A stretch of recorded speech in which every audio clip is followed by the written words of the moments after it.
Bismillahirrahmanirrahim. Aku buka ya. Assalamualaikum warahmatullahi wabarakatuh. Waalaikumsalam warahmatullahi wabarakatuh. Ya, selamat datang kembali di konten kedua dari Kementerian Riset dan Teknologi tentang PKMM. Di sini saya Ferdi Ramesa selaku anggota dari Kementerian Riset dan Teknologi, dan bersama ada sang pembicara kita yaitu Mas Andri Lukman Nurjaman yang memberikan informasi gitu mengenai PKMM dari Mas Andri gitu. Kebetulan Mas Andri ini merupakan salah satu kelompok dari PKMM yang telah sampai lolos pendanaan ya Mas Andri ya? Ya benar, sampai pendanaan. Sampai pendanaan. Oke, mungkin ini bisa menjadi inspirasi bagi teman-teman semua gimana sih tipsnya gitu biar PKM kita bisa melaju terus sampai timnas. Ya, kita lanjut aja nih ya. Untuk Mas Andri nih, Mas, ini kan Mas ini mengambil kelompoknya ini PKMM nih Mas ya, kan? Iya. Dari Mas Andri nih, apa sih definisi PKMM gitu buat Mas Andri? Apa sih PKMM itu dari Mas Andri? Mungkin bisa di-sharing gitu ke teman-teman gimana PKMM itu? Ya, kalau menurut diri saya, PKMM itu kan dari program kreativitas mahasiswa dalam bentuk pengabdian kepada masyarakat ya. Nah, bentuk pengabdian kepada masyarakat itu di PKMM ini ada 3. Yang pertama itu bidangnya itu bidang dalam bentuk seni, kedua itu ada bentuk teknologi, dan yang ketiga bentuk sosial. Nah itu kita bisa memilih di mana sesuai bidang kita yang diminati. Kalau dari tim kami kebetulan saya sendiri terjunnya di bidang teknologi, jadi saya mengambil di bidang teknologi, yaitu membuat game seperti itu. Oke, berarti ini pengabdian masyarakat tapi dengan menggunakan game gitu ya, edukasi seperti itu ya. Oke, ini sangat futuristik, sangat baik. Oke, terus untuk ini Mas, coba bisa sharing gitu Mas, judul PKM Mas nih, apa sih judul PKM Mas gitu? Judulnya itu terus game gitu kan, game edukasi nih. Wah, kok bisa kepikiran game edukasi gitu? Itu coba Mas bisa diceritakan gitu. Ya, yang kemarin lolos pendanaan dari tim kami itu judulnya itu Clean Up Day, yaitu aplikasi Clean Up Day alat permainan edukatif untuk taman kanak-kanak berbasis website. Jadi di sana tuh permainannya itu dibuat menggunakan Construct 2. Mungkin ada yang tahu Construct 2 itu seperti apa. Nah, kenapa kita ambil pengabdian kepada masyarakat teknologi membuat game kepada anak TK, itu diawali dari sebenarnya tugas perkuliahan dari Pak Yogi yang sekarang jadi lupa Mas Ferdi jadi pembimbing di tingkat fakultas ya. Pak Yogi tugas mata kuliah, terus karena kebetulan saya suka dengan hal-hal yang edukasi seperti itu dan punya lingkungan teman-teman kebetulan yang suka mengajar gitu ke anak-anak. Jadi yang terpenting sih untuk PKMM ini kita tujuannya itu untuk membantu mitra gitu. Kita pengabdiannya itu adalah untuk membantu mitra butuhin apa untuk pembelajaran, kita buatkan seperti itu. Kebetulan kita juga kan sekarang masa pandemi gitu.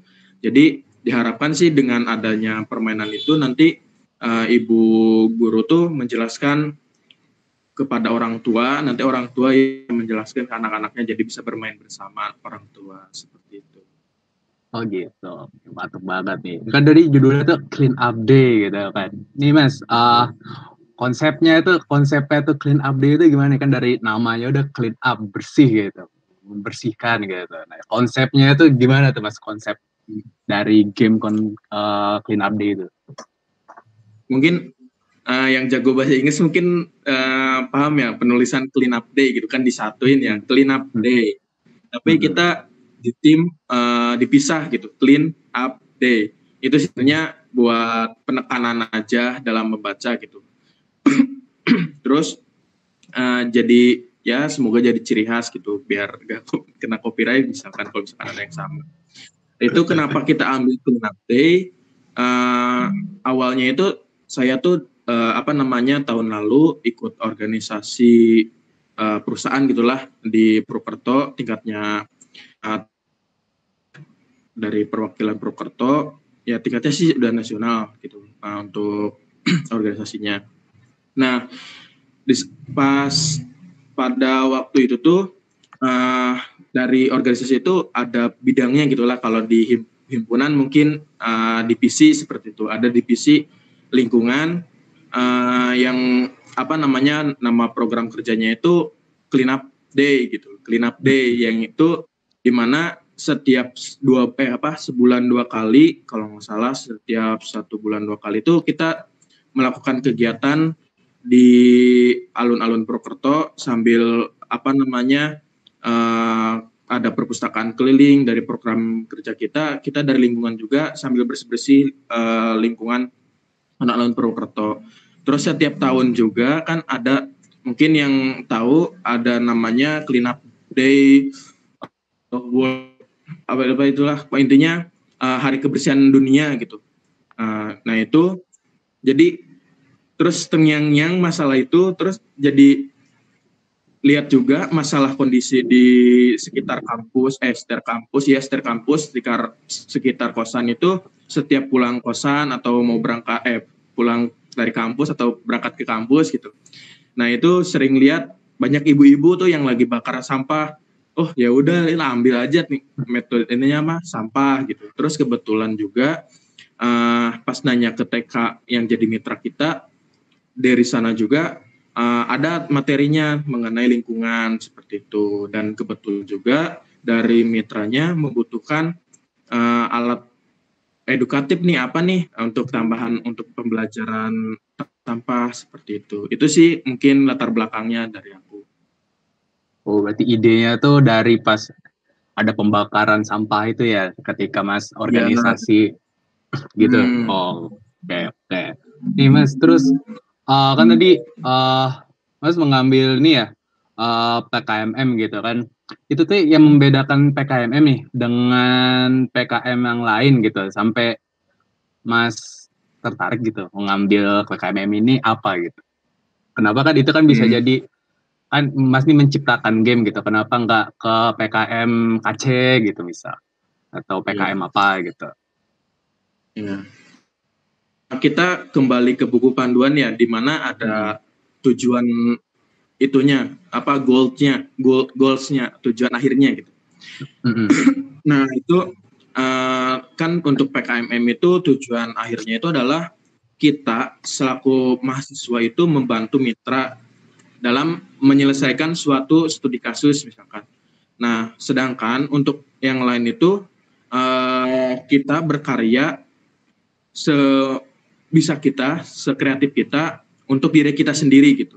Nah sedangkan untuk PKMM itu adalah kita berkarya dan untuk orang lain juga kayak gitu. Ya mungkin banyak sih PKM yang lain, kayak PKMT juga kan untuk mitra juga. Tapi bedanya itu untuk PKMM itu arahnya itu bukan untuk mencari profit, tapi manfaat yang lain gitu. Bukan profit itu dalam tanda profit uang gitu. Jadi bukan profit uang. Kalau misalkan PKMT kan dalam bentuknya kita membantu mitra untuk meningkatkan produksinya sehingga profit dari mitra itu meningkat kayak gitu. Untuk PKMKC saya rasa juga bagus, tapi PKMKC biasanya adalah hal-hal yang yang di luar nalar lah gitu, yang keren-keren gitu. Soalnya juga banyak tuh yang keren-keren, tapi saya rasa untuk judul yang kita buat itu nggak untuk di PKMKC seperti itu. Apalagi PKMK ya. Kita bukan untuk jualan game soalnya. Berarti untuk dari Mas nih, berarti ketika membuat proposal PKM ini, Mas tuh berarti menentukan terlebih dahulu jenis PKM baru judul nih, atau judulnya dulu, terus ini judulnya nih masuk nggak ya ke PKM ini gitu? Ini PKM mana gitu? Kayak gimana nih Mas? Kalau Mas, pengalaman Mas? Ya benar. Jadi kita tuh cari dulu topiknya mau apa. Nah nanti setelah kita topiknya udah nemu, kita baru milih bimbingan dulu sama dosen. Bimbingan sama dosen, Pak saya mau ngajuin PKM ini kira-kira kemana ya gitu. Nah kalau misalkan dari tujuan topik kalian itu mengarahnya misalkan ke PKMM, nanti dari pembimbing itu akan mengarahkan kalian, itu yang cocok untuk PKMM. Nah berarti kita lihat ke buku panduan PKMM itu butuh apa. Nah dalam PKMM itu adalah butuh mitra. Nah kita cari mitra yang yang sesuai gitu. Kalau misalkan dalam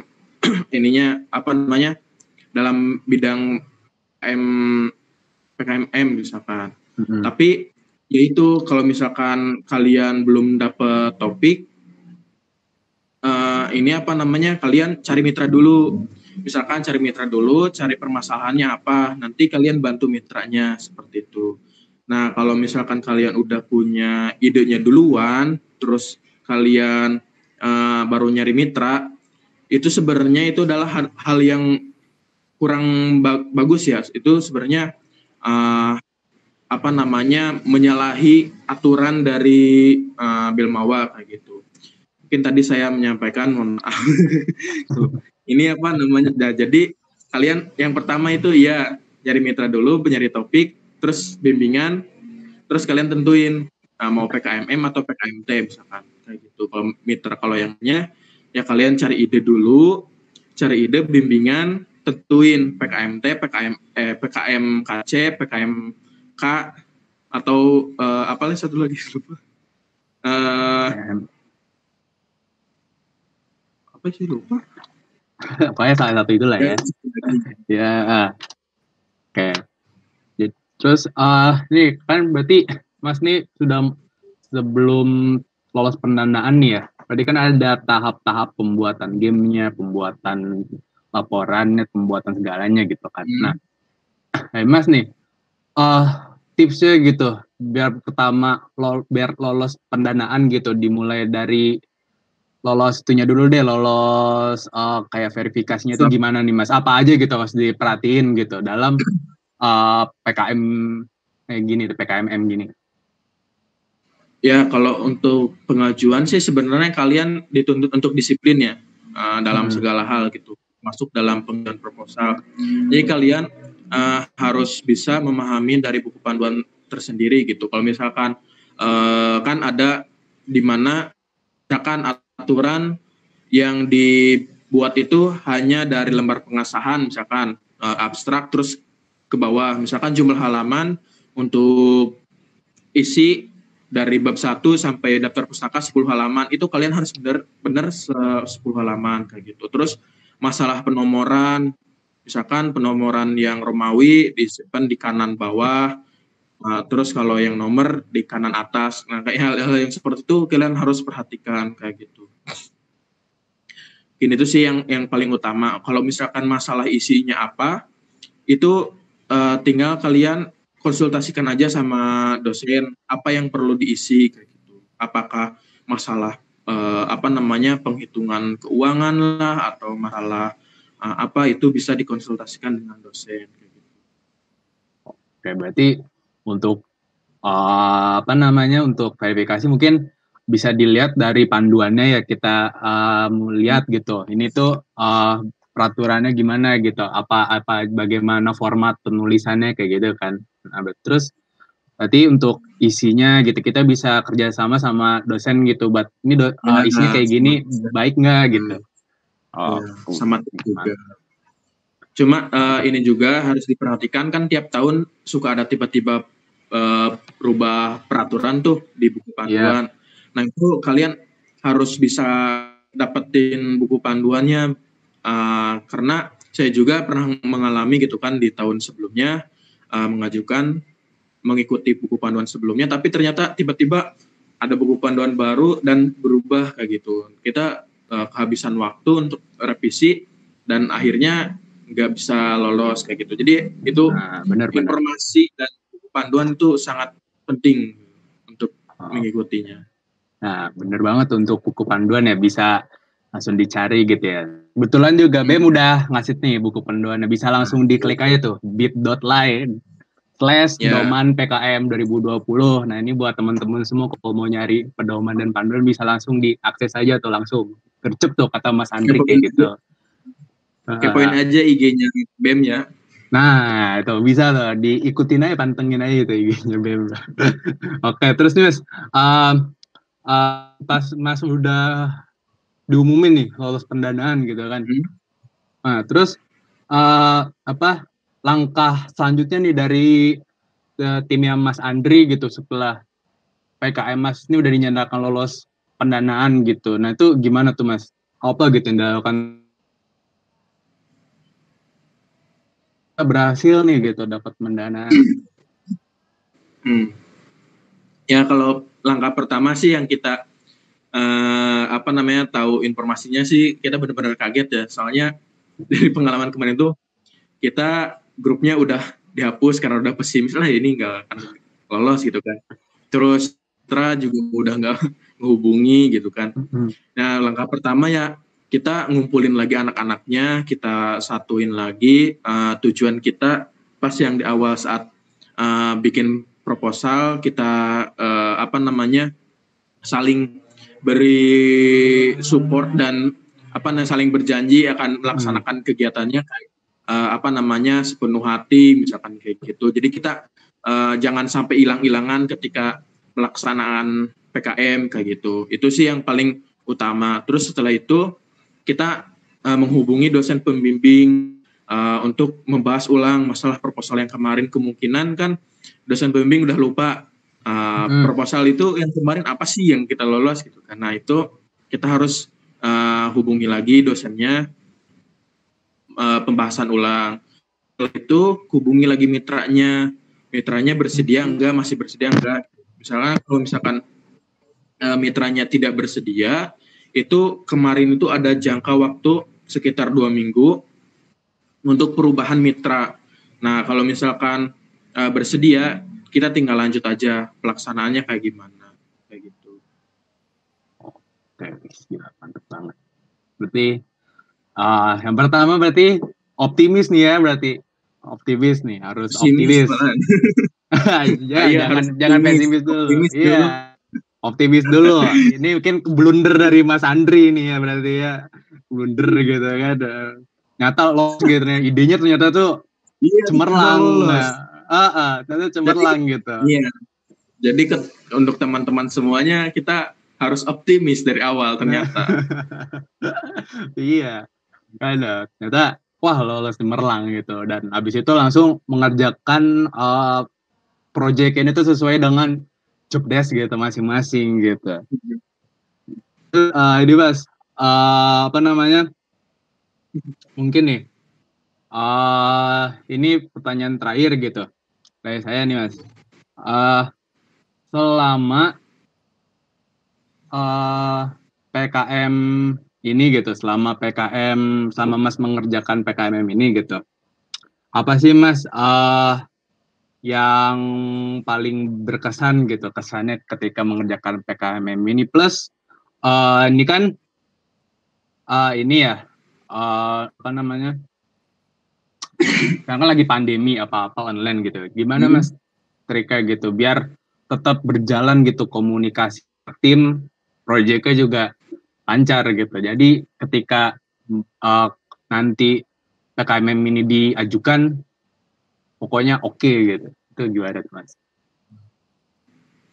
Ya pengalaman yang paling berharga sih, semuanya pengalaman berharga ya, soalnya kita dari tim pertama kali mengikuti perlombaan, jujur baru pertama kali ikut lomba dan langsung bisa lolos, itu adalah pengalaman yang paling berharga sih. Terus untuk proses-prosesnya sih, ya kita dalam masa pandemik juga kita dituntut gak boleh ada ketemu, gak boleh keluar rumah. Kita mau beli mau beli makan aja misalkan ke Alfamart ya, itu kita dipantau gitu, kamu kemana gitu. dari kita terus dari sananya juga untuk misalkan mau bayar lewat online gitu kan, kita kebetulan saldo ada, terus dananya belum cair, kita harus beli alat, kita Alfamart, kita kemarin ragu gitu kan, ini boleh nggak sih kayak gitu. Terus untuk masalah komunikasi kita sih yang pertama ya itu tadi komitmen kita di awal ketika udah lolos, kita